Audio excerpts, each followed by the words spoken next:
WPLG 715, Fireman Kenny's on the air, helping you to stay safe in a world where danger never takes a vacation.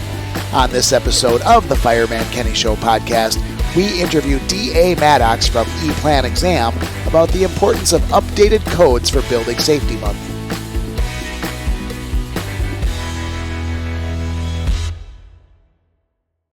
Welcome back to another installment of the Fireman Kenny Show. We are now up to 13 listeners thanks to Providence, Rhode Island Fire Department Captain Hans Ramsden. We were in Phoenix for the American Burn Association annual conference when he introduced me to the staff at the Brown University Health Rhode Island Burn Center.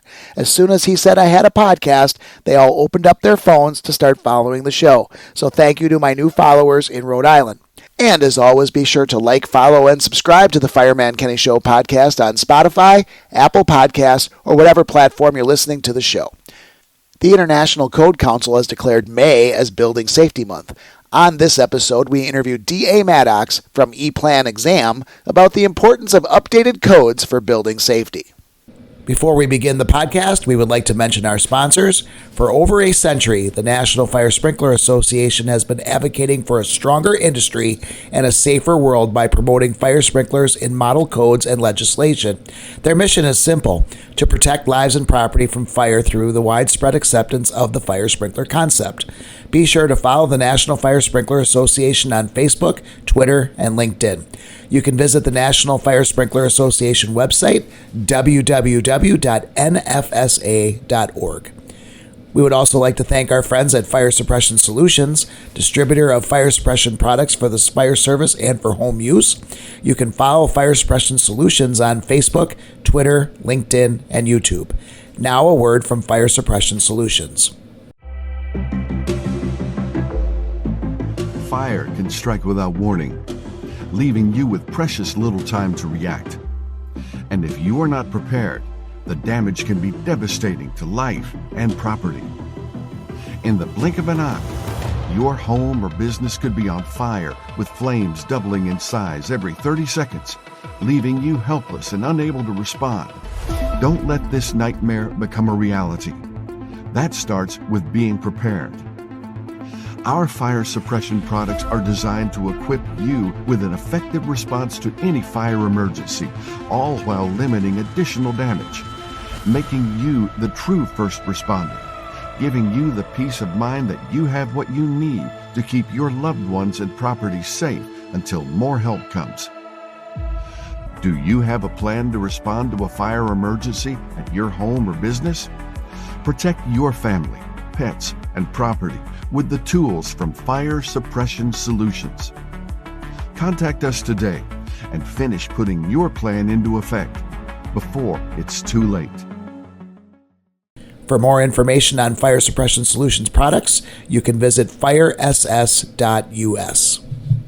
Welcome back to all 13 of our listeners to another episode of the Fireman Kenny Show podcast. The International Code Council has declared May as Building Safety Month.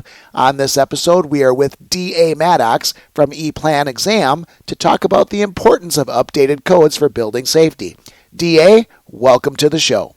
Hey, Kenny. Thanks for having me. I'm the president of E-Plan Exam. We were founded April 1st, 2019. My background is architectural engineering, Milwaukee School of Engineering, class of 2009. Born and raised in the state of Wisconsin. I'm very passionate about codes, and I'm really, really thrilled to be here to be talking with you about a lot of the history of Wisconsin's codes, what I believe is a critical role in the future of the state's building safety, what role I believe the municipal delegation plays in the future of plan reviews and inspections. What I see is a lot of the challenges associated with the inspection gaps and enforcement of throughout the state of Wisconsin, and truly where I think we can have the best impact and what our vision is, I guess, for the future of the state. Our company is one of the fastest growing plan reviewer providers within the state of Wisconsin. Last year, we were a Future 50 award winner because of how fast we did grow. One of the things that I'm very passionate about is building construction, building codes, and our entire team is some of the best building code minds in the state of Wisconsin, and I'm absolutely thrilled to be leading them into this year as we celebrate our 6-year anniversary. So, DA, you have a bachelor degree in architectural engineering, and you understand the building code process because of your passion for building codes. And the idea behind building codes is purely a safety issue. Why don't we go and talk about the history of building codes in Wisconsin? What I think a lot of people don't realize is that the state of Wisconsin was actually one of the first states in the union to have a building code. Actually, I believe it was the first state in the union to have a building code. In 1888, the city of Milwaukee was the first to require building permits. That's how far back our history goes. In 1914, our state had a statewide building code, and that's when I believe we were the first. We had our statewide building code up until 2002, and we had a lot of different variations. In 1950s, I believe specifically around 55 and 56, we did a massive rewrite that essentially served as a foundation of the modern codes. We started classifying things as high hazard. We started looking at special uses and occupancies. And in 2002, when we replaced our state written code with the ICC, the International Code Suite, that really became kind of the new era of when we switched gears and really took a look at things. And 2008 is when we finally switched on over and brought in the international existing building code. But the important thing to understand with the history of our building codes is we've had over 100 years of having building codes in place. And the way that our state statutes and laws work is the codes in effect at the time of last approval and original construction, whatever occurred last, is the code in effect that has to be maintained to for that building. It's still in effect to today. We occasionally will get calls still of buildings that have been in place for 100 years, and we'll get calls and saying, hey, we think something may have been done without permits. It wasn't legally done. What should have been here? Well, we have to crack open the code in effect in the 1920s and see what had been there. And it's still in place today. I have it memorized because it comes up so often. SPS 361.03, parent 13. It's one of those things where the importance of standardized codes for public safety and economic growth is very key, very critical. And right now, today, we are on the 2015 ICC Code Suite. There are plans eventually to move over to the 2021 Code Suite. However, those plans are currently kind of in flux. I believe where it stands at the time of this recording, that Code Suite is currently in the hands of the state of Wisconsin Supreme Court. So we're still waiting to hear where that all winds up at. These milestones and everything that has come before us really help shape the current code environment of how this all works.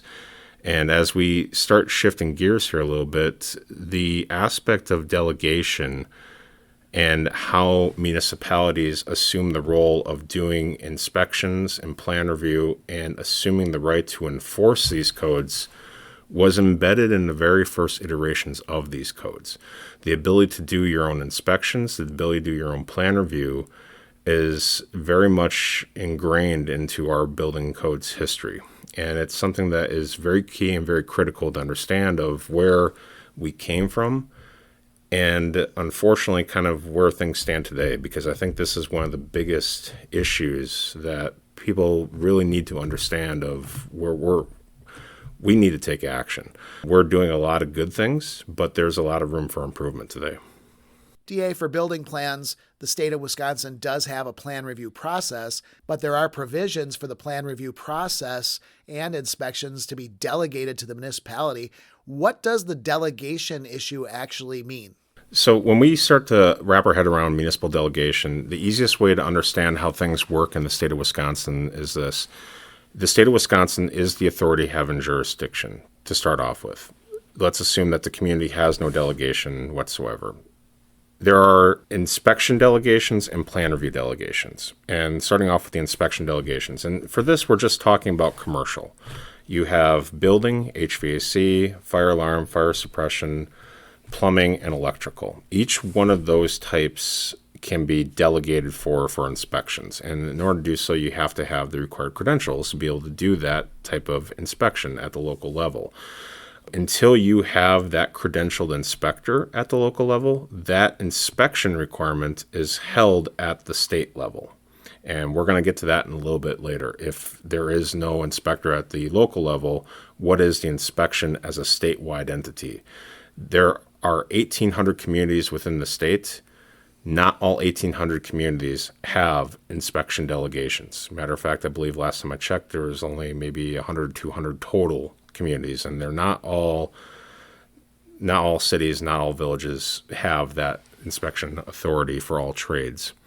When we look at plan review, there's only 5 plan review delegations. There's actually no electrical plan review requirement within the state of Wisconsin. This is actually one of the most often asked questions we get from out-of-state architects who are quite honestly baffled by this. I oftentimes have a darker sense of humor when I say, well, in Wisconsin, there's no such thing as an electrical fire. I truly wish we'd really revisit this, but quite honestly, we don't have an electrical plan review requirement. And in our state, it's broken down into basically 2 different thresholds. We have what's called a quote-unquote certified threshold. And it's the idea that if you have a commercial building inspector licensure, so what we call a CBI, commercial building inspector licensure allows you to review new construction up to 50,000 cubic foot in volume for new construction and alterations up to 100,000 cubic foot in volume.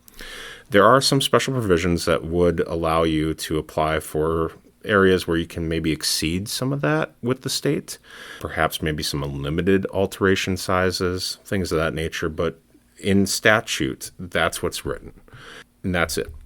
And the origins of these size limitations actually go back to our history of the building codes. If we go back into the earliest iterations of the 1914 and beyond, if you go back into the register of our codes and delegation, the reason why that 50,000 cubic foot in volume threshold is there is because that's also tied to another magic number within our state. 50,000 cubic foot in volume is the threshold at which a licensed architect, engineer, or designer is required to supervise the design and construction of a commercial building in the state of Wisconsin. And the philosophy comes in that only an architect or engineer could theoretically hold another architect or engineer to account for the issues associated with their design. So in order to exceed that threshold of the 50,000 cubic foot in volume and perhaps review a skyscraper or an NFL stadium or something of that nature, at that point in time, to do unlimited size plan review delegation at that community level, you would have to engage and have an architect or engineer oversee plan review operations. And that's where E-Plan exam comes in.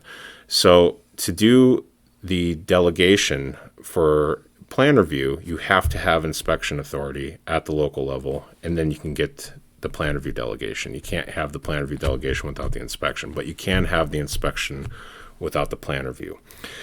And this whole aspect of taking the inspection delegation, it gives your community the authority to act and be the authority having jurisdiction. It enables you to basically be in control of any project or development within your community, within your boundaries.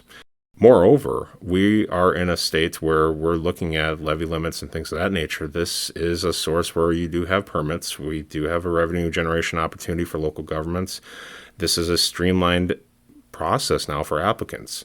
How E-Plan exam works in this process, as well as do other entities within this arena, is this potentially can be an opportunity where you can look at other revenue generation opportunities with other partners. For us and our team, we provide free unlimited code consultation access, as well as just a streamlined process for any applicants that come to us.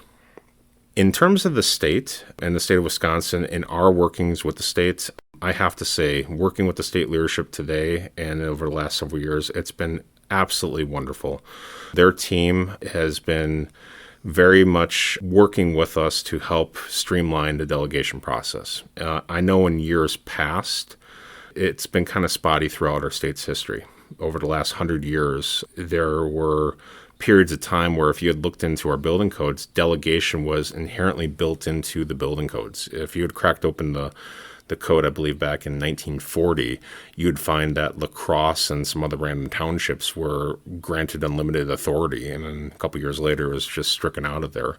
But today it is something where the department is looking at us as partners, and we are able to work through any sort of issue with them.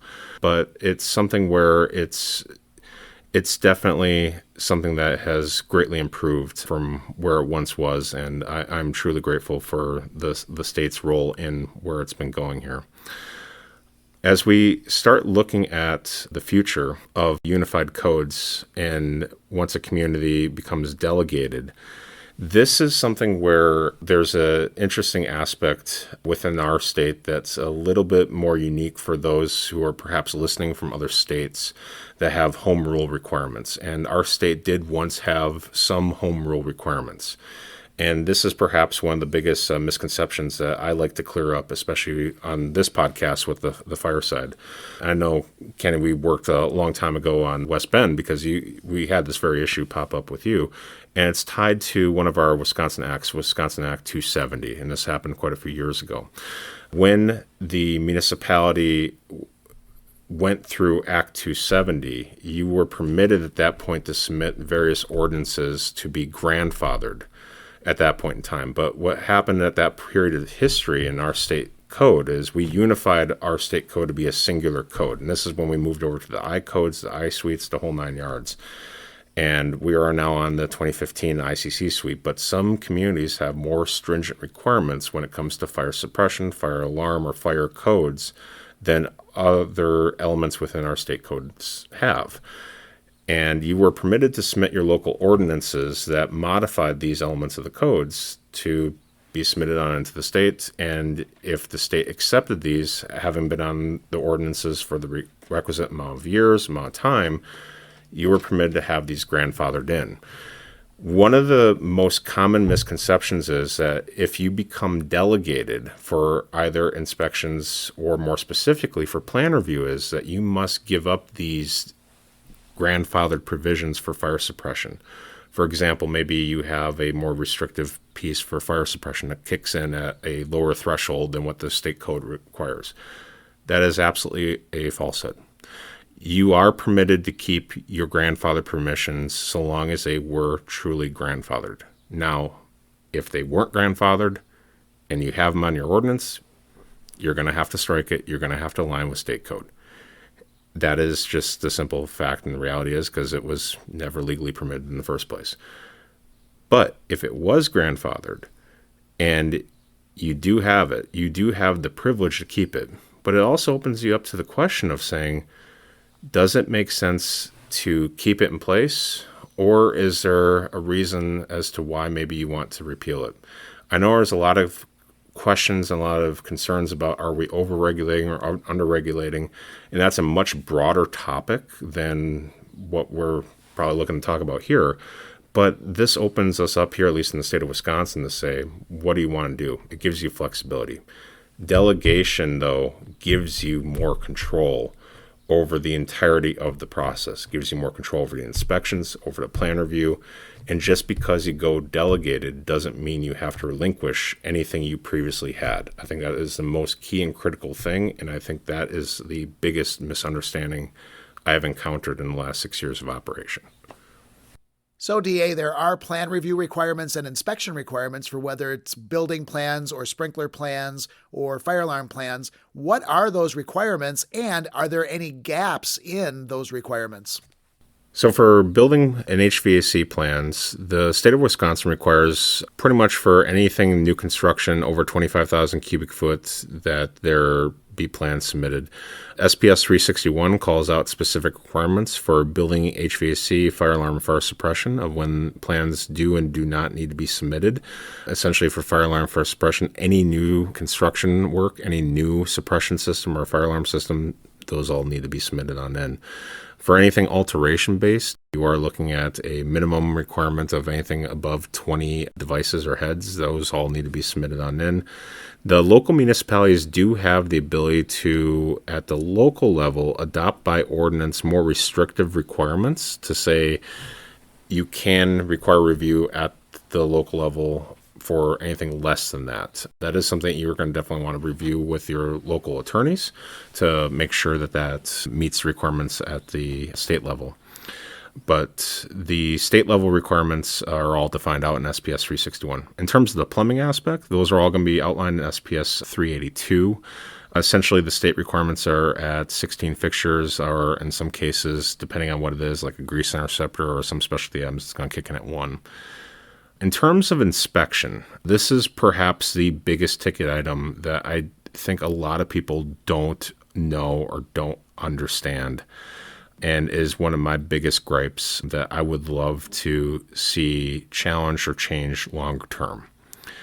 In the state of Wisconsin as a whole, and once again, going back to that base state, let's assume that the community has no delegations, which the vast majority of our communities do not. There is no inspection requirement set forth by the state statutes, laws, or codes. Period. End of story. There is one single required site observation that is required on a conditional basis, and that is by the architect or engineer supervising design professional of record. They must make a on-site observation per state statute 443. But as a reminder, they're only required to be involved in projects that are larger than 50,000 cubic foot in volume. Once again, about the size of a freestanding standalone Starbucks. The only minimum inspection requirements, if any, are set by local ordinances in delegated communities. So as we look to where everything's standing within the state of Wisconsin, delegation is the way to basically take control of life safety, regulation, and community enforcement. And unfortunately, there are real-world implications.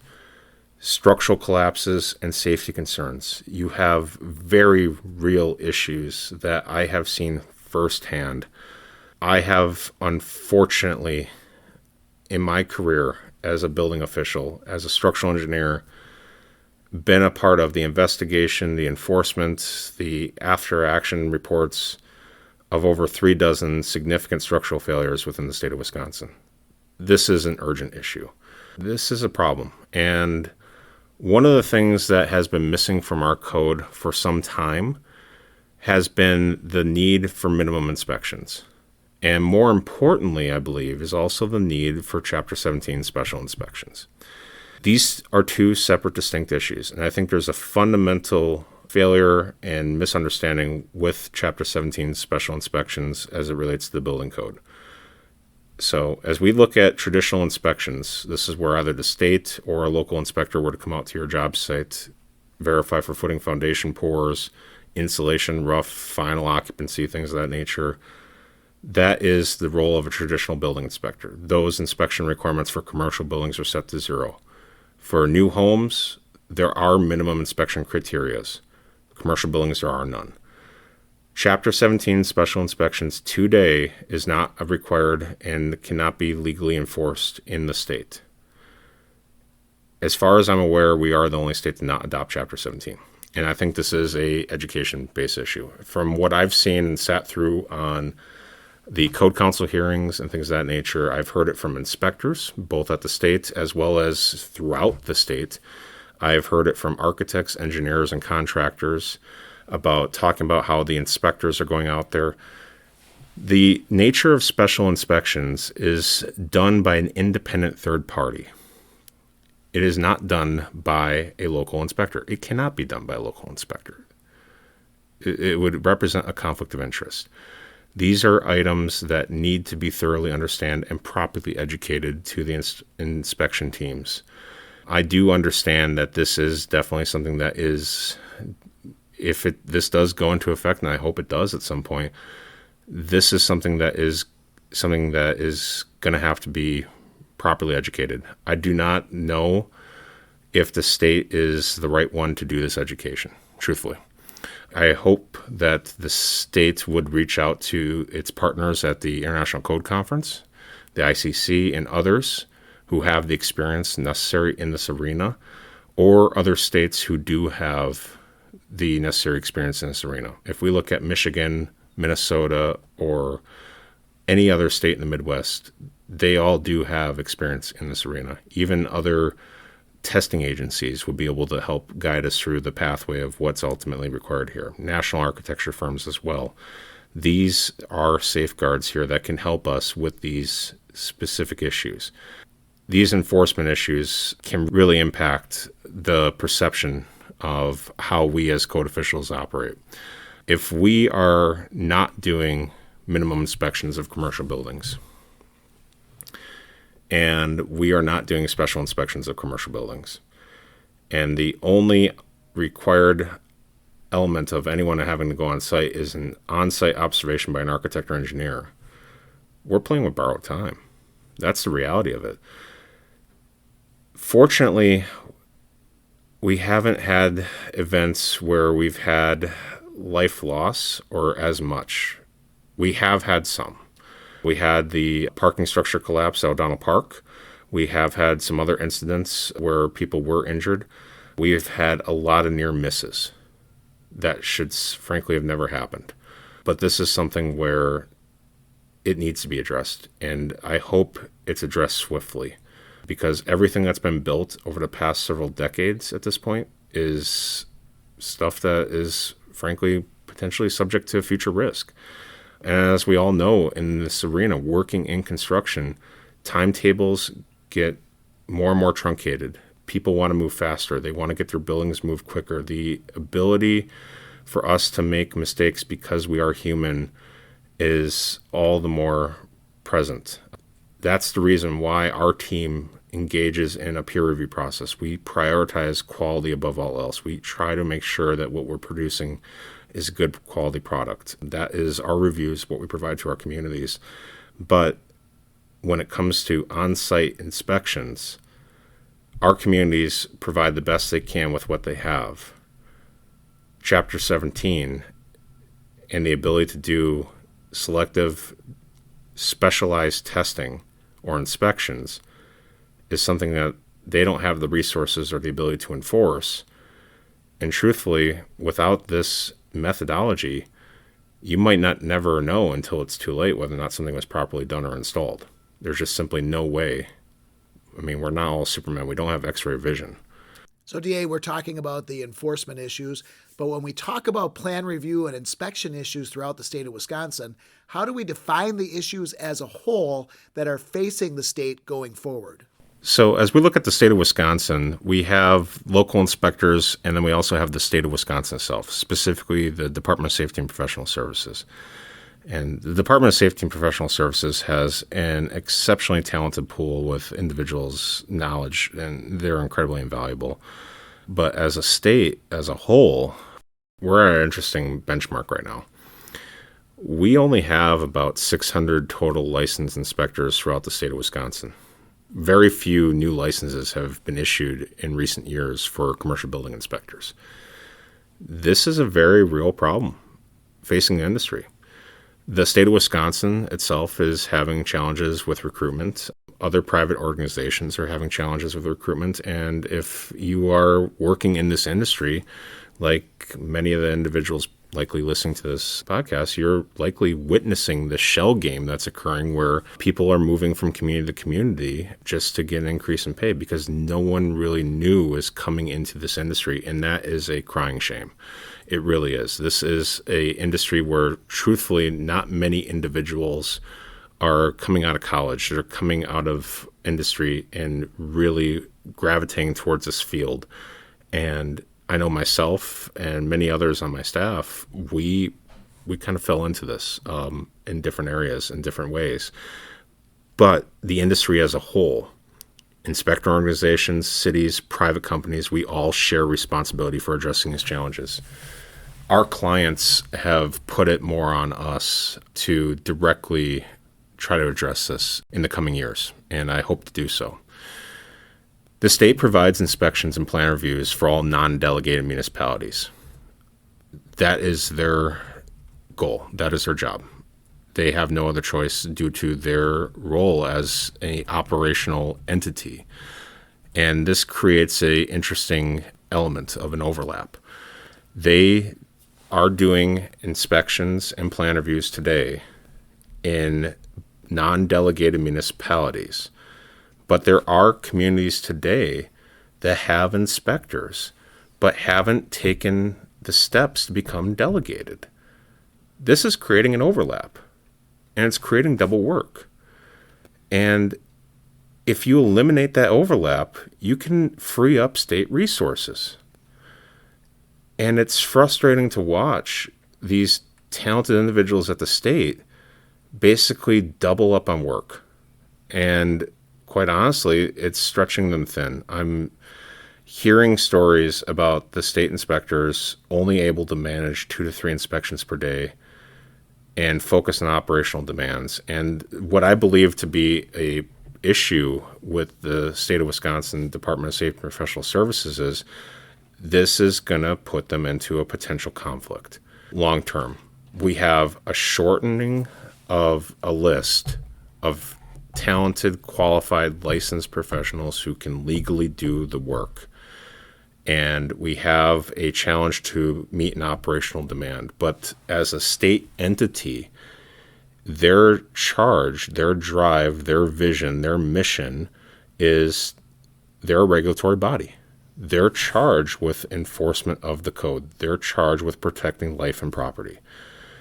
And I'm underneath the belief that they're probably already in this position now where you have an operational conflict and a regulatory conflict right now, where if you have a issue right now, such as a plan review not getting done fast enough, or an inspector has called something out in the field, you're getting the phone call, you're getting the angry email. Operations is going to come first before the regulatory side is. And what needs to happen is the regulatory side needs to take the step up. We're only at 600 licensed individuals, give or take a bit. There needs to be more. My commentary here is there needs to be more auditing. There needs to be more training. There needs to be more bringing other people into the industry. There needs to be that push to try and look at these gaps from other different aspects. Where I believe these operational workload and regulatory impacts have really kind of starting to show themselves is we've started to see enforcement challenges as well between what the department's drive is and what their mission is versus what they are doing and I believe should be doing. One of the things that has been stated over the last several years is auditing. There's been no audits really on most communities for several years now. I know from my standpoint as a private entity, we've been asking for those audits for one very critical reason. We need them for insurance purposes. I mean, there was emissions insurance. We need that. And I know other companies like my own are in the exact same boat. If we look at the other players in the market, that they're in the exact same arena that we're in, that those audits just simply aren't happening. More to the point, what I'm worried about is if there is no minimum inspection criteria that's mandated in the state of Wisconsin, if we have individuals calling themselves inspectors, locks keep honest people honest. Is there a potential that we have abuse in the system where people are just simply charging the money, running, and just going to do zero work to ensure that we have life and property being protected? Audits help keep the regulatory system in check. That is something that I think long-term needs to be stepped up. On the operational issue, this is something where we've been seeing for a long time now, just simply items are just simply not enforced. Plan reviews not required, inspections just simply not being made. There's no minimum inspection criteria, remember, within the state. So in terms of footing, foundation, rough, insulation, final for a building to achieve occupancy, what many people would understand is the minimum criteria for any commercial building. All those inspections, I don't think anyone has any misconceptions on. If you were doing any commercial building within the state, all those inspections are not being met. You're either not hitting them all or you're not hitting most of them or any of them on the vast majority of commercial buildings. I can't say with any sort of certainty to what degree that is. I'd be curious as to what those numbers actually are. and what they are on a given job site of how often, how frequent, and how many buildings are actually getting those inspections. From the plan review side, one of the things that we are seeing is simple projects like components or fire code items like racking systems or high pallet storage or spray booths. Things like that might not have the same level of oversight at the state level as they do on the local level. And we've heard this from fire chiefs, fire marshals for years, where they feel, and what we've been finding is rightfully so, that they aren't being reviewed. And I believe this is a communication issue or a coordination issue where the department, I believe, has been expecting the local fire departments to handle these. These are commercial building code, IFC, and structural issues, and these are macro level items that need to be coordinated. More to the point, component items like trusses. From my understanding, these component reviews are just simply not reviewed. They are filed with the project, they are filed for the inspector to take a look at and coordinate and make sure that it's done. For our standpoint, we do review every component we look at. We overlay it with the architecturals, with the structurals, and the MEP drawings. And one of the shocking things that we did a statistical analysis on over the last couple years is about 1/3 of all truss plans we wind up putting on hold. The vast majority of which is for coordination issues associated with MEP locations of equipment, which if we did the analysis on would cause a structural failure because the loadings are in the wrong locations and I can't pick it up. I remember one project where we had one that happened not too far from where I live, where it was a new strip mall, and there was 3 tenant locations, and the architect showed the unit, the MEP unit over Unit A.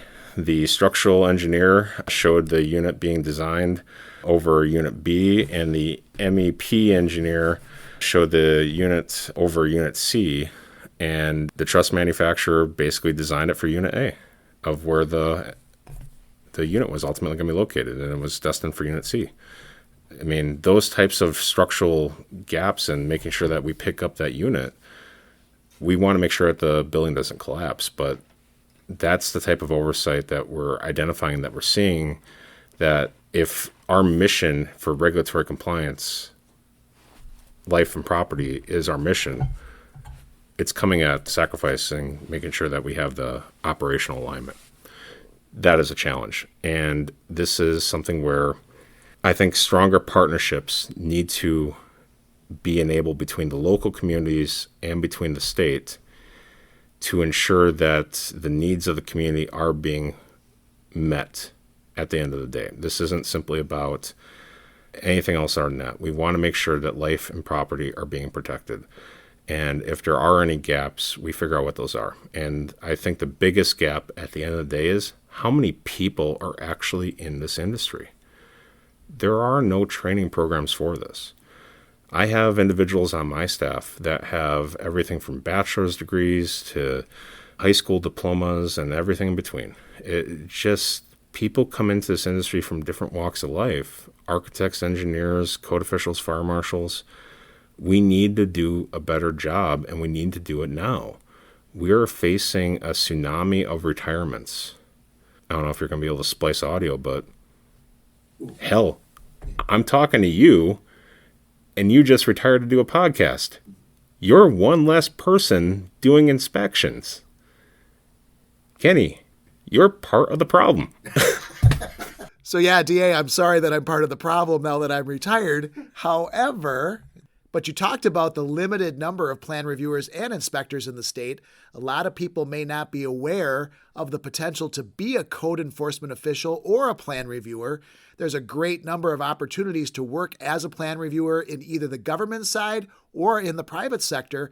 How do we get people interested in jobs as a code official, and how do we get them trained, and what kind of programs can we start in the state to kind of help promote the code officials and plan reviewers as a job prospect?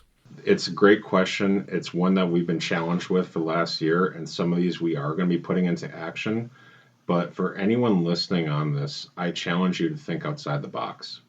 Truthfully, for some of the ideas that we're looking to put into action, it's this: you have to engage with other entities, other organizations, other communities.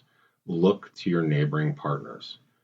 There's a shell game that's been going on where communities keep shuffling around inspectors. At some point in time, it's a game of musical chairs and there's going to be no chairs left. You all need to work together, develop mutual aid agreements, figure out a way to work with local union halls, local colleges, create programs, use the talent pool that you have to start creating educational programs. I know personally I want to start doing more of an educational and training circuit, and this is something that is on our vision roadmap to start doing as part of the plan exam. In terms of what something that a community can do today, and something that I'm going to be specifically targeting with all of our partner communities, is looking at succession planning.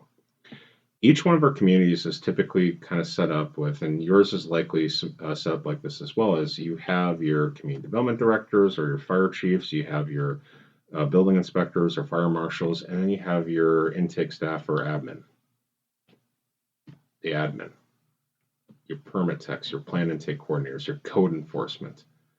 They traditionally do not have commercial building inspector certifications. They traditionally do not have anything beyond maybe your ICC permit tech certs, or maybe they just don't have anything beyond a base level certification or knowledge. But they do have enough knowledge and having exposure to the industry as a whole. Get them more exposure. Take them on ride alongs with you. Get them to start doing more on these job sites. Get them to start elevating their knowledge and skill set. So that way you can empower them to be able to take the tests, to start looking at, is this a promotional career path? Because no one else is coming in. They might not be able to go from a plan intake coordinator or a permit tech today to a building inspector overnight, but maybe they can move into a code enforcement officer. Maybe they can move into a 1 and 2 family home inspector. Maybe they could start doing something along the lines of getting more and more exposure and putting them on that path.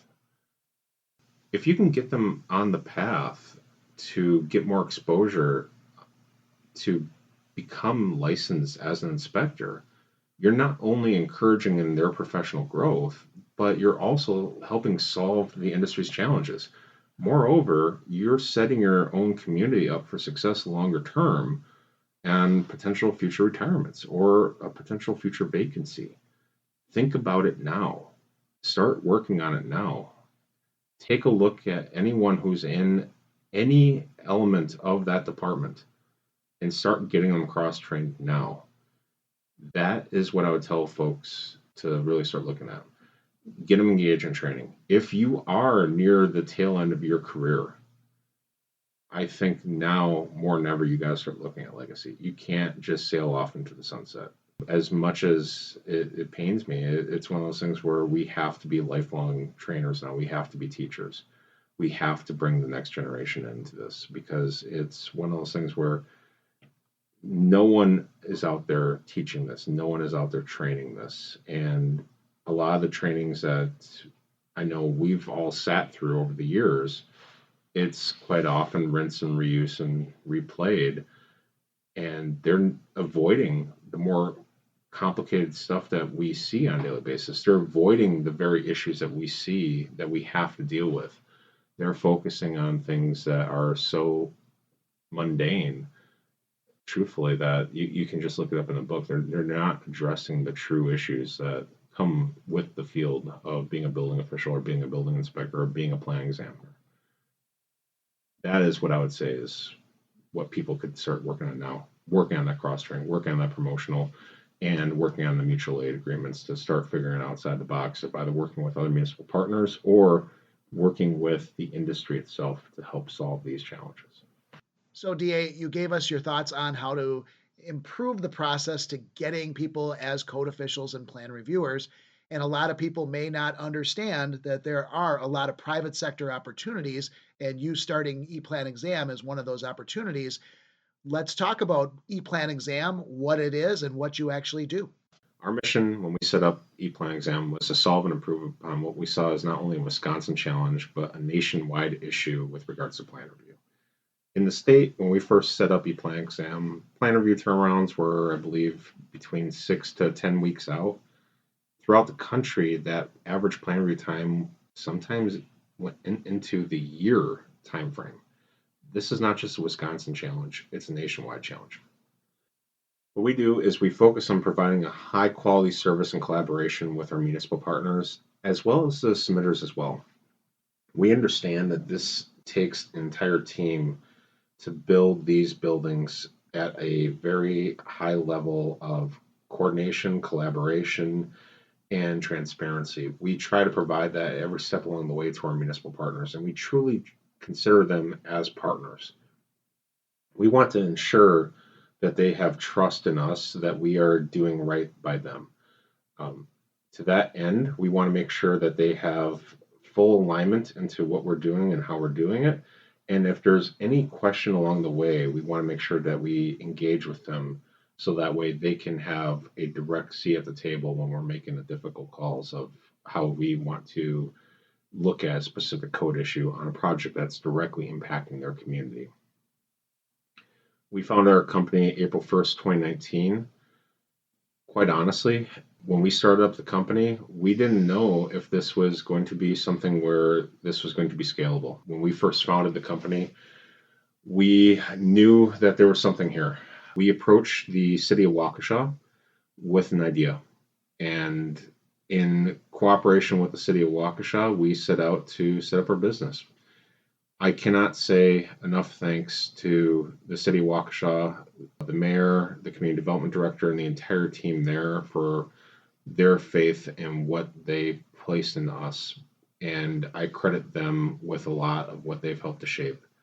We today are serving over 45 communities within the state of Wisconsin after almost 6 years of service, and we are serving an aggregate population around 1.3 million people within the state of Wisconsin. Last year in 2024, we handled about 2,600 plan reviews within the state of Wisconsin. And in our 6-year history, we have never once exceeded our guaranteed 15 business day turnaround time. We've never had a missed deadline. We pride ourselves on providing a quality product to our municipal partners as well as our architect and engineers too. We ensure that any project that's going out the door that exceeds various size thresholds or complexities, that we provide a peer review process to. It's the idea of you need 2 sets of eyes on before it goes out the door. There's too much at risk. We want to make sure we get the call right, especially when key issues are potentially at play, whether it be fire alarm, fire suppression requirements, means of egress, heights and areas, things of that nature. We want to make sure that when we send something out, that it never comes back. So, DA, this has been a great discussion on any of the issues involving the plan review process and the inspection process. What kind of final thoughts do you have for our listeners? Absolutely. Thanks for having me on this. One of the things I will tell folks is if you can, get involved with the code cycles and discussions, get involved with the code councils, try to make your voices heard. I don't think a lot of people understand or know when those are occurring. Those are posted on the state of Wisconsin's website. Sometimes they pop up a little last minute. Get attuned to where they're located at and get those on your calendar when they do pop up. If you are a inspector of a community, get delegated. It is key, it is critical, and truthfully, it's something where you really should be looking at it. You can always invite the inspectors back in after you become delegated. You can always ask the state for assistance. You can always reach out to them. We're fully delegated in our communities for unlimited size plan review, and I will tell you, there's not a week that goes by where we don't reach out to the state on multiple occasions for guidance. Just because you're delegated doesn't mean you cut them off. It means that you're working in your community as the authority having jurisdiction, but you still have the state as a partner. That's what delegation empowers you to do. And more importantly, it ensures that you are doing the inspections. Without it, there is no real official mechanism to having a minimum inspection criteria. In terms of where we're going from here and where I think the Wisconsin's landscape is going to go, I truly hope that we get the new code cycle in place. It is 2025.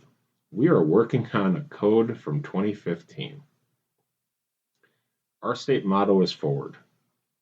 We were the first state in the union to have a building code. Our codes were the foundation of the ICC suite.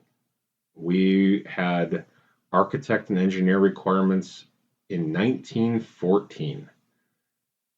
I had a discussion a couple weeks ago with an individual where they were talking about sprinkler requirements, and they were arguing that they didn't have to sprinkler it. And for the hell of it, I cracked open the 1914 building code. They had to sprinkle the building in 1914 as well as today. And I literally told them it's been a requirement for over 100 years, that they basically had no baseline to not sprinkle this building. We need to be in the forefront of this. We were once there. We have fallen grossly behind. And what's going to happen is if we don't keep up with the codes, all of our developers, all of our landowners, all of the building owners that we deal with, they're going to be paying the price. Our insurance rates are going to go up. The ability to develop in Wisconsin is going to go up. The ability for us to open up new businesses, create new jobs is going to go down. It's not going to have a happy ending. There's a proper way to do enforcement, and we need to make sure that we keep up with the times. Moreover, technology is advancing. We are dealing with things that we've never had to deal with before en masse. We're dealing with lithium-ion battery issues. We are dealing with new fire code issues. We are dealing with new design techniques. We're dealing with high-rise timber buildings, which we've never really had to deal with before. Our current codes don't deal with these or address these. The only way to deal with it is via variance, which isn't the cleanest cut method to deal with it. We really do need to keep up with this. And I hope from the state standpoint is we get more inspectors in play, and it keeps us in a position where we can actually do proper enforcement. And that proper enforcement at some point needs to have a minimum inspection criteria for commercial buildings.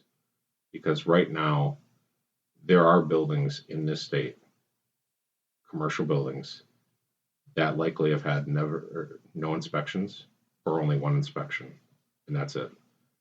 And it could be a high rise, it could be a mid rise, it could be an apartment building, and that's it. And as a citizen in the state of Wisconsin, that truthfully does terrify me. And this is one of the reasons why I both love this job and respect this job, because I want to make sure that today and tomorrow I'm doing better than what I did yesterday. And when we set out to create this company, we are building officials first. Business will figure that piece out along the way. But we are building officials first. That's what my entire leadership team says. That's what our entire staff says. We want to make sure that we do right. That's why a commitment to integrity is one of our core values, and we will never deviate away from that.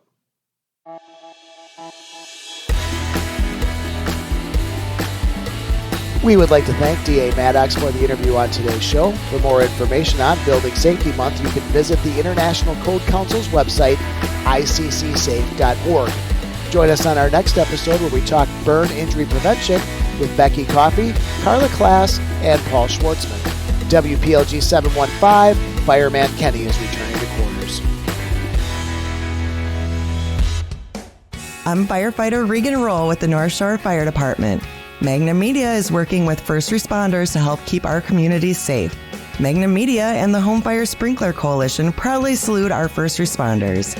Here's an important message from West Bend Fire Department Captain Kenny Aslin. Residential house fires can become deadly in as little as 2 minutes.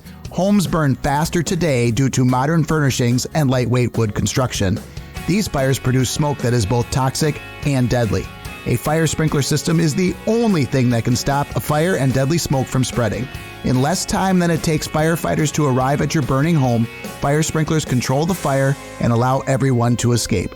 If you are building a new home, protect your family with home fire sprinklers. The Home Fire Sprinkler Coalition and Magnum Media are proud to salute our first responders. For more information on Home Fire Sprinkler Week, visit homefiresprinkler.org